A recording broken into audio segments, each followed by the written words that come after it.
Hello అందరికీ welcome back to our channel. ఈరోజు మన రెసిపీ వచ్చేసి పాలక్ చికెన్ అండి. టేస్ట్ చాలా బాగుంటుంది. దీనికోసం 2 కట్టలు పాలకూర తీసుకుని కాడలు లేకుండా కట్ చేసుకొని కడిగి పక్కన పెట్టేసుకోవాలి. ఇప్పుడు స్టవ్ ఆన్ చేసి ప్యాన్ పెట్టుకొని 1 స్పూన్ ఆయిల్ వేసుకొని ఆయిల్ హీట్ అయిన తర్వాత మనం ముందుగానే కడిగి పెట్టుకున్న పాలకూర వేసుకుందాము.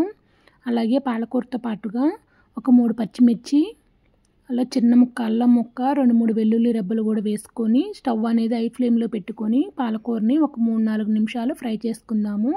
ఎక్కువగా ఫ్రై చేయొద్దండి. ఎక్కువగా ఫ్రై చేయటం వల్ల పాలకూర అనేది కలర్ మారి టేస్ట్ మారుతుంది.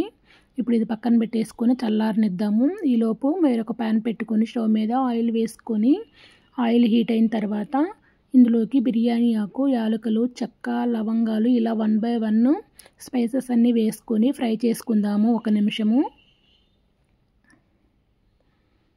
ఈ విధంగా ఫ్రై అయిన తర్వాత ఇప్పుడు ఇందులోకి 1 ఆనియన్, 1 పచ్చిమిర్చి చిన్న చిన్న పీసెస్గా కట్ చేసుకొని వేసుకోవాలి. ఆనియన్, పచ్చిమిర్చి కూడా వేగాలి కదా. ఈ విధంగా వేగిన తర్వాత ఇందులోకి 1 స్పూన్ అల్లం వెల్లుల్లి పేస్ట్ వేసుకొని పచ్చివాసన పోయే వరకు ఫ్రై చేసుకోవాలి. మనం ఆల్రెడీ ఇందాక అల్లం వెల్లుల్లి వేసాం కదా. ఇందులోకి 1/2 kg చికెన్ వేసుకొని చక్కగా మొత్తం కలిసేలాగా కలుపుకుందాము.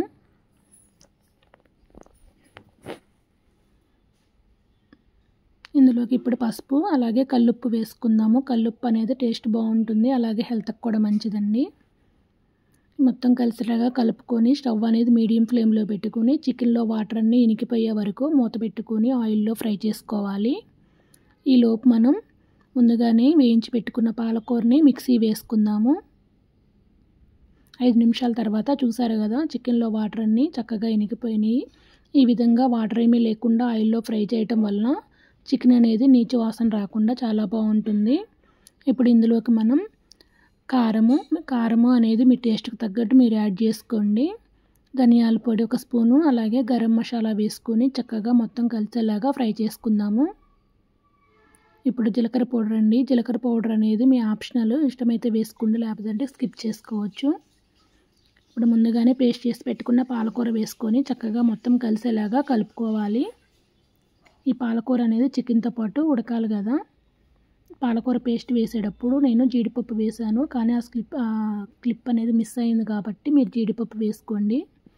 5 నిమిషాలు పాలకూరతో పాటు చికెన్ని బాయిల్ చేసుకుందాం మూత పెట్టేసి. 5 నిమిషాల తర్వాత చూసారు కదా, ఆయిల్ అనేది సపరేట్ అవుతుంది. ఇప్పుడు ఒకసారి మనం ఉప్పు కారం అన్నీ చెక్ చేసుకోండి. నాకైతే ఉప్పు సరిపోలేదు, అందుకే ఉప్పు వేసుకుంటున్నానండి. ఇప్పుడు ఇందులోకి చికెన్ మసాలా కూడా 1 స్పూన్ వేసుకొని మొత్తం బాగా కలిసేలాగా కలుపుకుందాము.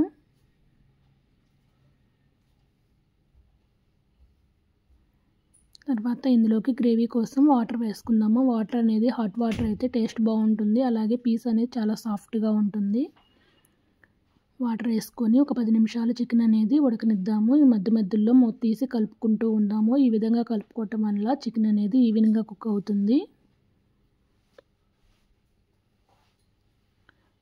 10 నిమిషాల తర్వాత చూసారు కదా, ఆయిల్ అనేది సపరేట్ అవుతుంది. మన చికెన్ కూడా ఉడికిందండి.